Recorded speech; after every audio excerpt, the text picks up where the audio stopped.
जय श्री कृष्णा। आज मैं आपको अपने चैनल के माध्यम से सत्यनारायण भगवान की व्रत कथा के बारे में बता रही हूँ। जो भी कोई सत्यनारायण भगवान के व्रत को करता है, वह कथा को सुनता है, उसकी सब मनोकामनाएं पूर्ण होती हैं। एक समय की बात है, शुनका आदि ने सूत जी से पूछा कि इस कलयुग में प्रभु थोड़े ही तप करने से मनुष्य कैसे मनवांछित फल पा सकता है। तो तब सूत जी बोले कि एक बार नारद जी ने भी भगवान विष्णु से ऐसा ही प्रश्न किया था। तब विष्णु भगवान ने उन्हें के सामने व्रत का वर्णन किया। वह मैं आपसे कहता हूँ। प्राचीन काल में कांशीपुरी नगरी में एक निर्धन ब्राह्मण रहता था। वह भूख प्यास से दुखी होकर पृथ्वी पर भटकता फिरता था। एक दिन उसके इस दशा को देखकर भगवान विष्णु को उस पर दया आई और वह बूढ़े ब्राह्मण का रूप धारण करके उसके पास गए और उससे पूछा कि हे निर्धन ब्राह्मण, तुम इस तरह पृथ्वी पर क्यों घूम रहे हो। तो तब उसने बोला कि मैं भूख और प्यास से परेशान था। तब श्री हरि बोले कि तुम सत्यनारायण भगवान का व्रत करो और उनसे पूरी विधि विस्तार पूर्वक सुनकर उस वह अंतर ध्यान हो गए। तब उसने मन ही मन में सोचा कि ये सत्यनारायण भगवान का व्रत मैं अवश्य करूँगा। इसी चिंता में उसको रात भर नींद नहीं आई। अगले दिन वह सत्यनारायण भगवान के व्रत का संकल्प करके भिक्षा मांगने चल दिया। उस दिन उसे थोड़ा ही मेहनत करने पर बहुत धन मिला और उसी धन से उसने शाम सायंकाल के में घर पे अपने बंधु बांधवों को बुलाकर श्रद्धा के साथ सत्यनारायण भगवान का विधि पूर्वक पूजन किया। भगवान सत्यनारायण की कृपा से वह थोड़े ही दिनों में धनवान हो गया। वह जब तक जीवित रहा महीने के महीने सत्यदेव का व्रत और पूजन करता रहा। ये देह छोड़ने के बाद वह विष्णु लोक को प्राप्त हुआ। सूत जी पूर्ण बोले, एक दिन वही ब्राह्मण अपने बंधु बांधवों के साथ बैठे एक दिन ध्यान पूर्वक सत्यनारायण भगवान की कथा सुन रहे थे। तभी भूख प्यास से पीड़ित एक लक्कड़हारा वहां पहुंचा। वह भी कथा सुनने के लिए वहां बैठ गया। कथा की समाप्ति पर वह भी प्रसाद ग्रहण किया और चल दिया। फिर उसने इस व्रत के बारे में पूछा तो उन्होंने बताया कि यह सत्यनारायण भगवान का व्रत है और ये मन वांछित फल देने वाला है। पहले मैं बहुत ही गरीब था। इस व्रत के प्रभाव से मुझे ये वैभव प्राप्त हुआ है। ये सुनकर लक्कड़हारा बहुत प्रसन्न हुआ और मन में इस प्रकार का संकल्प किया कि मैं भी लकड़ी बेचने से जो धन मिलेगा उसी से सत्यनारायण भगवान का उत्तम व्रत करूंगा। ये मन में विचार करके वह बूढ़ा आदमी लकड़ियां बेचने उस नगर में गया जहाँ पे धनवान लोग रहते थे। उसे उस दिन लकड़हारे को लकड़ियों का दुगना दाम मिला। उसी पैसे से उसने पूजा की सामग्री खरीदी और घर पहुंचकर अपने परिवार और पड़ोसियों को बुलाकर भगवान सत्यनारायण की कथा की और सत्यदेव की कृपा से वह थोड़े ही समय में वह बहुत ही धनवान हो गया। सूत जी ने फिर कहा कि उल्कामुख नाम का एक बुद्धिमान राजा था। प्रतिदिन वह देव स्थानों पर जाता, गरीबों को धन देकर उनके कष्ट दूर करता था। एक समय राजा रानी भद्रशिला नदी के किनारे पर श्री सत्यनारायण भगवान की कथा सुन रहे थे। तभी एक बनिया वहां आ पहुंचा। उसने रत्नों से भरी हुई नौका को एक किनारे पर लगा दिया और स्वयं भी पूजा की जगह बैठ गया। वहां का चमत्कार देखकर उसने राजा से पूछा।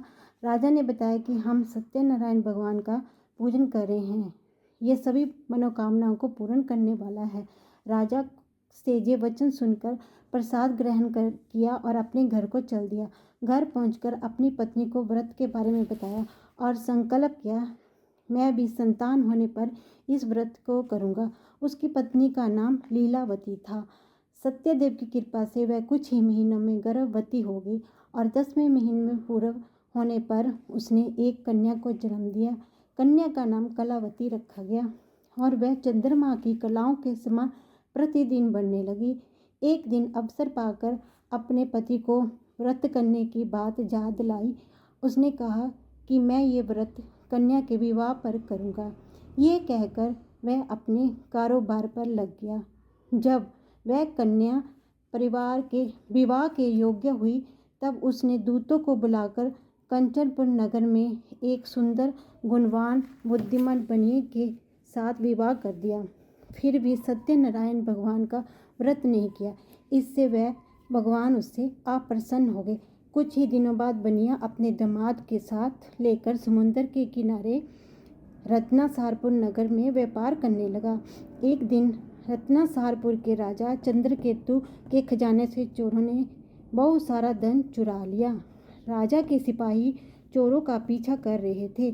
चोरों ने देखा कि सिपाहियों से बचना कठिन है, तो उन्होंने अपना राजकोष से चुराया धन वहीं रख दिया जहाँ पर वह ससुर जवाई ठहरे हुए थे।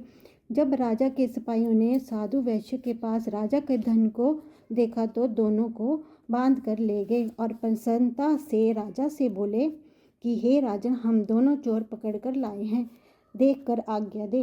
राजा के कहने पर उनको कारावास में डाल दिया। श्री सत्यनारायण भगवान के श्राप द्वारा उसकी पत्नी भी घर पर बहुत दुखी थी। एक दिन कलावती भूख और प्यास से दुखी होकर एक मंदिर में चली गई।